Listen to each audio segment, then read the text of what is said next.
Paz de Deus a todos.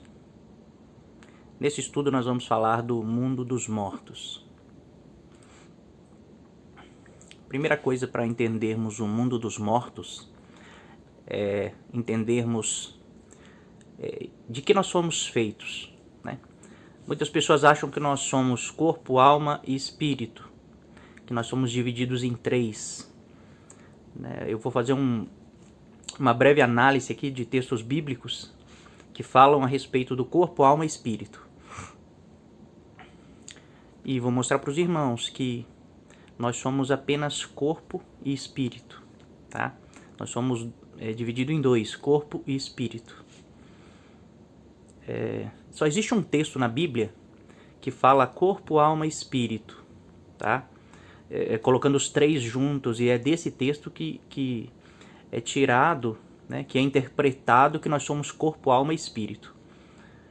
O texto é em 1 Tessalonicenses 5, verso 23, diz assim: O mesmo Deus da paz vos santifique em tudo, e que o vosso espírito, alma e corpo sejam conservados íntegros e irrepreensíveis na vinda de nosso Senhor Jesus Cristo. Então esse texto ele realmente dá a entender que nós somos corpo, alma e espírito. Mas vamos ler outros textos que falam a respeito do corpo, da alma, do espírito, tá? Em Jó 7,11 está escrito assim: Por isso não reprimirei a boca, falarei na angústia do meu espírito, queixar-me-ei na amargura da minha alma. Os irmãos notem que Jó, né, ele tá falando assim que o espírito dele está angustiado e que a alma dele está amargurada. Então nós percebemos aqui que são duas partes espirituais do homem e elas têm sentimento, né? O que Jó está falando aqui, né? Falarei na angústia do meu espírito. Então o espírito está angustiado. Queixar-me-ei na amargura da minha alma. Então a alma está amargurada, tá? Porque existe um princípio, irmãos. Só um minutinho. Se nós somos três, corpo, alma e espírito, né? Então o espírito ele vem de Deus. Então o espírito ele não era para ter esses sentimentos humanos, tá, irmãos? A alma, geralmente quando se fala de alma, está falando sim dos sentimentos, mas se já tem a alma que tem os sentimentos, porque o espírito também teria os sentimentos, tá? Mas eu quero mostrar para os irmãos que alma e espírito é a mesma coisa, tá? A alma é um estado do espírito, né? Quando nós temos onde estão os nossos sentimentos, é na alma, mas a alma é o espírito, tá, irmãos? Vamos ler mais alguns textos, os irmãos vão entender o que eu estou querendo dizer. Filipenses 1:27. Vivei acima de tudo por modo digno do evangelho de Cristo, para que, ou indo ver-vos, ou estando ausente, ouça no tocante a vós outros, que estáis firmes em um só espírito, como uma só alma, lutando juntos pela fé evangélica. Então nota que Paulo está dizendo assim, um só espírito, que vocês estejam em um só espírito e em uma só alma. Então nós sabemos que ele pode estar falando do Espírito Santo, né? Que é um só corpo, um só espírito, um só batismo. Mas não é isso que ele está dizendo. Quando ele diz o espírito, é todos com o mesmo sentimento, né? Então ele fala em um só espírito e em uma só alma. Alma é sentimento, espírito nem sempre está falando do espírito, está falando de um estado emocional, um estado de espírito. Então Paulo fala que espero que vocês estejam em um só espírito e em uma só alma. Ele está falando a mesma coisa, ele está falando que o propósito de vocês seja o mesmo.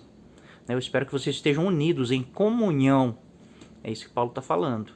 Mas ele usa tanto a expressão espírito como a expressão alma para descrever um sentimento, tá? Em Hebreus 4:12 está escrito assim: Porque a palavra de Deus é viva e eficaz e mais cortante do que qualquer espada de dois gumes, e penetra até ao ponto de dividir alma e espírito, juntas e medulas, e é apta para discernir os pensamentos e propósitos do coração. Então os irmãos notem que Paulo ele tá dizendo assim que a palavra ela é tão profunda que ela chega até o ponto de dividir alma e espírito. Porque alma e espírito é a nossa parte espiritual, irmãos. Nós somos divididos. Nós temos a nossa parte carnal, parte física, que é o corpo, e nós temos a nossa parte espiritual, que é a alma, que é o espírito. Tá? Então Paulo está falando assim que a palavra de Deus ela é tão profunda, né? Ela penetra tanto que ela chega até o ponto de dividir a alma e o espírito. Quer dizer que é a mesma coisa. Tá? Então ele fala da parte espiritual. Ela chega ao ponto de dividir a alma e o espírito. Agora ele vai falar da parte física. Juntas e medulas. Né? Então ele está falando aqui, ela pode dividir alma e espírito, ela é tão profunda, tão penetrante, ela divide alma e espírito, que é uma coisa só, e ela também ela consegue dividir juntas e medulas, que é uma coisa só. Porque se nós formos falar aqui que alma e espírito são duas partes de nós, então nós somos 4 partes, somos alma e espírito juntas e medulas, né? Porque a palavra também divide as juntas e as medulas do nosso corpo físico.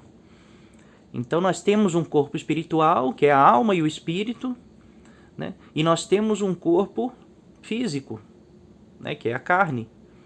Então quando Paulo está falando aqui, a palavra ela penetra tanto no nosso espiritual, capaz de dividir alma e espírito, como no físico, capaz de dividir juntas e medulas. Tá, irmãos? Então nós não somos 4 partes, nós não somos alma, espírito, juntas e medulas, tá? Então, alma e espírito é a mesma coisa. Mas quando Paulo está falando aqui dessa profundidade da palavra, ele está dizendo assim que a palavra de Deus é tão penetrante que até o nosso espiritual ela consegue dividir. Até o nosso sentimento ela consegue dividir, ela consegue discernir. Tá? Em Mateus 12:18 está escrito assim: Eis aqui o meu servo, que escolhi, o meu amado, a quem a minha alma se compraz. Farei repousar sobre ele o meu espírito, e ele anunciará juízo aos gentios. Né? Quem está dizendo aqui, esse é o meu amado, em quem a minha alma se compraz? É Deus. Né? A voz do próprio Deus disse isso. Esse é o meu filho amado, né? Em quem a minha alma tem alegria, tem prazer. Né? Mas Deus ele é espírito. A Bíblia não diz que Deus tem uma alma. Deus ele é espírito. Né? E quando ele diz assim, a minha alma, né? Em quem a minha alma se compraz, se alegra, né? Ele está falando de um sentimento. Será que Deus tem alma e espírito? Então Deus é divisível? Ele se divide em 2, alma e espírito? Né? Não, a Bíblia não tem relato disso. Então o próprio Deus está dizendo que ele também tem uma alma. Né? Mas a alma que ele está dizendo ali é o coração, é o meu sentimento, o meu desejo, o que eu quero, ele vai fazer. Tiago 2,26. Porque assim como o corpo sem espírito é morto, assim também a fé sem obras é morta. Então o corpo é uma das nossas partes, né? E o espírito é a outra. Então tirou o espírito, o corpo morre, tá? Mas o espírito não morre. Aí Jó fala assim: na sua mão está a alma de todo ser vivente e o espírito de todo o gênero humano. Então Jó está falando aqui, né? Todo ser vivente tem uma alma, é uma alma. Né? Mas todo gênero humano tem um espírito. O gênero humano tem o espírito de Deus, né? O que nos dá a capacidade de sermos semelhantes a Deus, de raciocinarmos, de termos sentimentos. Mas os animais, eles são alma vivente. Né? Então, na sua mão está a alma de todo ser vivente. São os animais. Aí podemos dizer assim, a alma, geralmente a alma se refere a um sentimento, né? Ao coração. Os animais, eles têm instintos, mas eles também têm sentimentos. Né? Eles se apegam. Nem todo animal é igual ao outro. Por exemplo, nem todo cachorro é igual ao outro. Alguns cachorros são amorosos, são carinhosos, são bonzinhos, outros já não adianta, pode fazer o que você quiser, né? Ele é um cachorro brabo, é um cachorro mau. Então, mas os animais são almas viventes, tá? Mas eles não têm o espírito de Deus, né? Que é o que nos dá capacidade de termos emoções, razões, de podermos criar, temos a capacidade de criar, né? Tanto é que está aí a tecnologia hoje, como o mundo está, é a capacidade do homem criar, tá? Em Gênesis 2:7, quando Deus faz o homem, está escrito assim: então formou o Senhor Deus o homem do pó da terra, né, a carne, e lhe soprou nas narinas o fôlego de vida, que é o espírito. E o homem passou a ser alma vivente, não a ter alma vivente. Ele passou a ser alma vivente. Né? Fôlego de vida, o espírito ele também é chamado de fôlego, de sopro de vida, de vento. Então Deus faz o homem do pó da terra, um corpo físico, e sopra nele fôlego de vida. E o homem passa a ser a alma vivente. Então o homem não tem uma alma, o homem é uma alma. E geralmente os textos, quando falam de alma, a minha alma se aflige, a minha alma anseia o Senhor, está falando do sentimento, o meu coração, o meu desejo é esse. Mas o homem ele é dividido em corpo, né, material e espiritual. Então nós somos corpo e espírito. A alma é o nosso ser, é o nosso... como é que eu vou dizer? A alma é o nosso sentimento. É o nosso... Essa palavra está aqui na mente e não sai. A alma é o seu perfil, vamos dizer assim. Não é essa palavra, mas eu vou achar. A alma é a sua identidade. Tudo que você acumulou, tudo que você sentiu, é a sua alma. Isso é a sua alma. E isso é a sua parte espiritual. Né? A Bíblia não diz que a nossa luta é a carne contra o espírito? É a carne contra o espírito. Nós somos de duas naturezas, carne e espírito. Né? Então, Deus derrama do seu espírito no nosso espírito para nos ajudar a lutar contra a carne, porque na carne está o pecado. Tá? Então, nós somos corpo e espírito. O espírito e alma são partes do nosso corpo espiritual. Tá, irmãos? Agora nós vamos entrar no assunto do mundo dos mortos. Né? Antes tinha que entender isso de corpo, alma e espírito. Tá bom? Anjos reservados para o juízo. Em 2 Pedro 2, do 3 ao 4, nós vemos anjos colocados no mundo dos mortos. Tá? Nós vamos falar do mundo dos mortos. Está escrito assim: também movidos por avareza farão comércio de vós. Está falando de homens. Com palavras fictícias. Para eles o juízo lavrado a longo tempo não tarda, e a sua destruição não dorme. Ora, se Deus não poupou anjos quando pecaram, antes precipitando-os no inferno, os entregou a abismos de trevas, reservando-os para juízo. Então esses anjos aqui eles foram colocados no inferno e eles estão reservados para juízo. Eles estão em abismos de trevas. Tá, irmãos? Então uma coisa que eu quero... outra coisa que eu tenho que explicar para os irmãos é essa palavra aqui, ó, inferno. Tá? Essa palavra inferno, ela vem do latim infernus. E ela foi uma palavra, né, do latim para traduzir Hades, que é mundo dos mortos. Então, mundo dos mortos, Hades, em grego, ou no hebraico, Sheol, né, toda vez que está Hades ou Sheol, que significa mundo dos mortos, mundo inferior, aí no latim foi traduzido infernos, que infernos significa regiões inferiores. Tá? Inferno significa a mesma coisa que Hades e Sheol, regiões inferiores, tá? Que é o mundo dos mortos. Eu vou mostrar para os irmãos aqui que existe um problema na nossa tradução, que toda vez que está escrito Hades, Sheol ou Geena, que é lago de fogo, ou Tártaro, que é o abismo onde estão esses anjos, todas essas palavras, na nossa tradução em português, foi traduzida como inferno, tá? Mas às vezes está falando de coisas distintas, tá bom? Por exemplo aqui, inferno, né? Os perversos serão lançados no inferno. E todas as nações... Ah, é que eu não pus o texto todo não, tá? Eu só coloquei aqui para mostrar que inferno, né? A palavra em hebraico é Sheol. Sheol, aí eu pus só a tradução aqui, ó. Foi traduzido para inferno, mas é Sheol que está escrito, tá? No original hebraico. Sheol, mundo inferior, mundo dos mortos, tá? Então é mundo dos mortos, foi traduzido inferno. Aí aqui, a palavra é Geena, tá?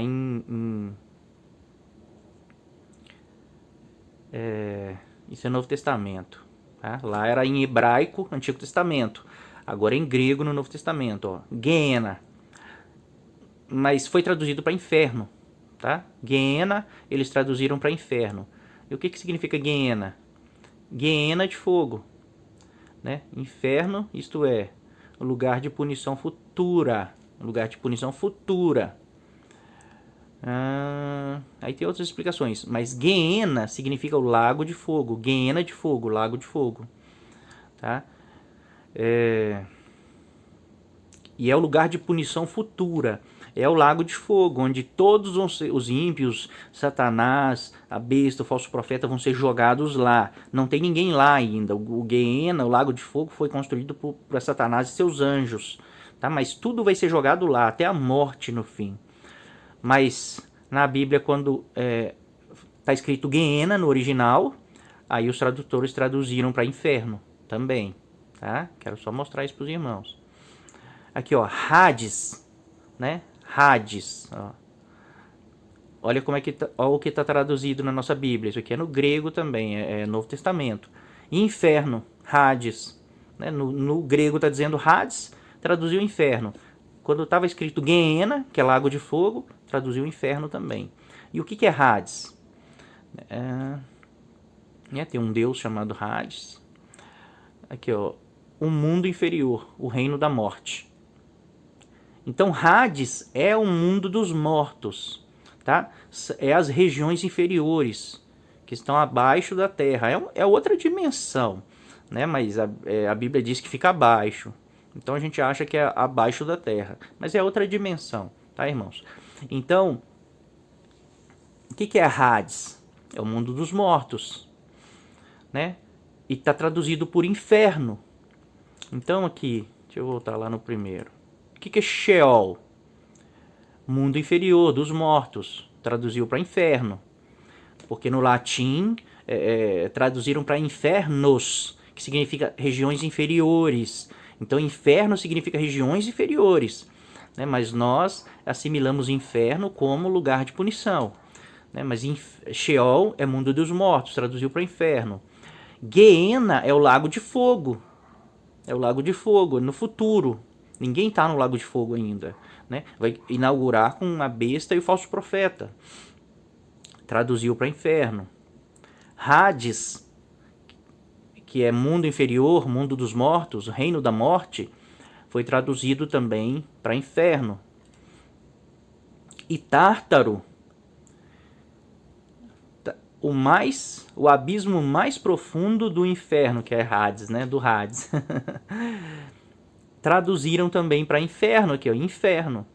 Né? Mas o que é Tártaro? Tártaro, lá no mundo dos mortos, tem um abismo, e no fundo desse abismo, onde estão esses anjos caídos, é o Tártaro. Tá bom? Então, tanto Geena, Sheol, Hades e Tártaro, na nossa tradução brasileira, eles traduzem para inferno. Mas nem todos estão falando do mesmo lugar. Tá bom, irmãos? Então, quando fala aqui esse texto, né, precipitando os anjos que pecaram, né, precipitando-os no inferno, essa palavra aqui é Tártaro, que é naquele abismo profundo que tem no mundo dos mortos. Então, precipitando-os no inferno, os entregou a abismos de trevas, reservando-os para juízo. Eu tenho uma imagem aqui, depois eu vou mostrar para os irmãos a imagem. Então, anjos foram reservados para juízo lá no Tártaro, tá? Homens reservados para juízo. Em 2 Pedro 2, do 9 ao 10, está escrito assim: é porque o Senhor sabe livrar da provação os piedosos e reservar, sob castigo, os injustos para o dia do juízo. Está vendo que a mesma expressão lá, Deus reservou sob castigo os anjos no Tártaro para o dia do juízo. E aqui Pedro está falando assim que Deus está reservando também sob castigo os injustos para o dia do juízo. Especialmente aqueles que, seguindo a carne, andam em imundícia. Aí o contexto continua, né? Mas então existem homens também reservados sob castigo para o dia do juízo. Onde eles estão reservados? No mundo dos mortos, tá? No Hades, ou Sheol em hebraico, Hades em grego. Então eles estão no mundo dos mortos, reservados sob castigo. O que eu ia falar aqui mesmo? Esqueci. Homens reservados para o juízo. Tá. Qual que é o motivo desse estudo? A gente tem que entender essa parte, quando você morre, para onde você vai. Então nós sabemos que existem duas teorias, né? Existem textos na Bíblia que nos dão a entender as duas, mas eu vou mostrar para os irmãos que não. Porque existem pessoas que acham que quando nós morremos, nós vamos para o sono da alma. Então, quando você morre, a sua alma ela vai dormir, né? Ou ela deixa de existir, alguma coisa assim, mas que você não vai para lugar nenhum. Você vai aguardar quando na ressurreição, aí sim, né, você vai acordar. É o sono da alma. E existe esse termo, sim, na Bíblia, tá, irmãos? Mas eu vou mostrar para os irmãos que não, que quem morre vai para o mundo dos mortos e está não no estado pleno de consciência, mas está acordado e consciente, sim. Tá? Eu vou mostrar para os irmãos. Satanás é preso. Isso aqui é um texto profético, né, onde está falando do rei Nabucodonosor, se eu não me engano, mas na verdade está se referindo a Satanás. Tá? Tu dizias no teu coração: eu subirei ao céu, acima das estrelas de Deus exaltarei o meu trono, e no monte da congregação me assentarei. Nas extremidades do norte subirei acima das mais altas nuvens e serei semelhante ao Altíssimo. Contudo, serás precipitado para o reino dos mortos, né, mundo dos mortos, no mais profundo do abismo, Tártaro. Os que te virem te contemplarão, hão de fitar-te, né, de olhar para você e dizer-te: é este o homem que fazia estremecer a terra e tremer os reinos? Esse texto está falando de Satanás, tá, irmãos? Então, isso aqui é no milênio, quando Satanás vai ser amarrado e preso por 1000 anos. E onde ele vai ser preso? No mundo dos mortos, no Tártaro, onde estão esses anjos que pecaram contra o Senhor, que o Senhor está reservando eles para juízo. No mais profundo do abismo, no Tártaro, Satanás vai ser jogado lá também por 1000 anos. E diz aqui que quando ele for, né, quando ele estiver descendo amarrado para o Tártaro, que os que te virem te contemplarão, né? Fala assim: os que te virem te contemplarão, vão te fitar os olhos em você e vão dizer coisas, né? O texto completo eles falam muito mais coisas. Eu pus só um exemplo aqui. Então existem pessoas lá no mundo dos mortos, né? Ele foi jogado no reino dos mortos, no mais profundo abismo, e quando ele estava descendo, né, pessoas olharam para ele falando: é esse que, né, fazia estremecer a terra. Então tem pessoas conscientes lá, acordadas. Mas digamos que esse texto também não fosse sobre Satanás, fosse sobre, né, o rei Nabucodonosor. Também não importa. Do mesmo jeito, Nabucodonosor está sendo jogado no abismo, mesmo que fosse Nabucodonosor. E pessoas estão lá no mundo dos mortos olhando para eles e falando com eles, né? E olhando para ele e conversando com ele. Tá? Isso é um dos exemplos das profecias que existe o mundo dos mortos, né, quando Satanás fosse preso lá, as pessoas... E se os irmãos continuarem o texto, né, os irmãos vão ver que essas pessoas começam a zombar de Satanás. Elas começam a zombar, chacotar dele. Então são pessoas... o espírito dos mortos que está no mundo dos mortos. Aí vem o texto, né? O rico e Lázaro é o texto que Jesus fala. Eu tinha dúvida sobre esse assunto, eu já tive muita dúvida, porque existem vários textos que falam que na morte os mortos não louvam o Senhor, de nada sabem, né? Textos que parecem que realmente, depois que você morre, você acabou, né? Você não sabe nada, você não faz nada, todas essas coisas. Mas um dia, né, eu já conheci esse texto, mas um dia eu pensei assim, mas é Jesus que está contando, né? Jesus está contando como é. Muitos falam que isso é uma parábola, mas não é, tá?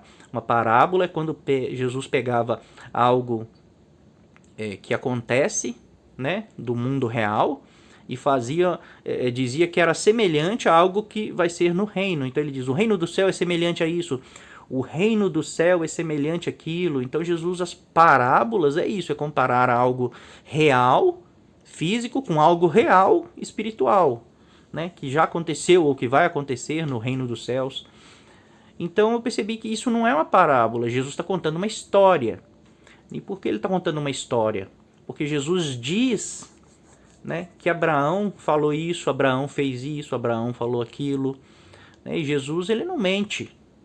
Né, se Jesus está usando o nome de Abraão, né, e está dizendo que Abraão falou o que Abraão fez, Abraão falou e fez, Jesus não mente. Tá, irmãos? Então isso não é uma parábola, isso não é uma simbologia, não é uma alegoria, isso é uma história. Então, qual que é a história? Né? Eu vou ler com os irmãos. Lucas 16, 19 ao 22. Ora, havia certo homem rico, que se vestia de púrpura e de linho finíssimo, e que todos os dias se regalava esplendidamente. Havia também certo mendigo, chamado Lázaro, coberto de chagas, que jazia à porta daquele, e desejava alimentar-se das migalhas que caíam da mesa do rico. E até os cães vinham lamber as suas úlceras. Aconteceu morrer o mendigo e ser levado pelos anjos para o seio de Abraão. Morreu também o rico e foi sepultado. No inferno, né, aí aqui a palavra é Hades, tá? No Hades, que é o mundo dos mortos, estando em tormentos, levantou os olhos e viu ao longe a Abraão e a Lázaro no seu seio. Então, clamando, disse, Pai Abraão, tem misericórdia de mim, e manda que Lázaro molhe em água a ponta do dedo e me refresque a língua, porque estou atormentado nessa chama. Disse, porém, Abraão, Filho, lembra-te que recebeste os teus bens em tua vida, e Lázaro igualmente os males. Agora, porém, aqui ele está consolado, tu em tormentos. E, além de tudo, está posto um grande abismo entre nós e vós, de sorte que os que querem passar daqui para vós não podem, nem os de lá passar para nós. Então replicou, Pai, eu te imploro, né, que mandes a minha casa, que o mandes, né, Lázaro, a minha casa paterna, porque tenho 5 irmãos, para que lhes dê testemunho, a fim de não virem também para este lugar de tormento. Respondeu Abraão, eles têm Moisés e os profetas, ouçam-nos.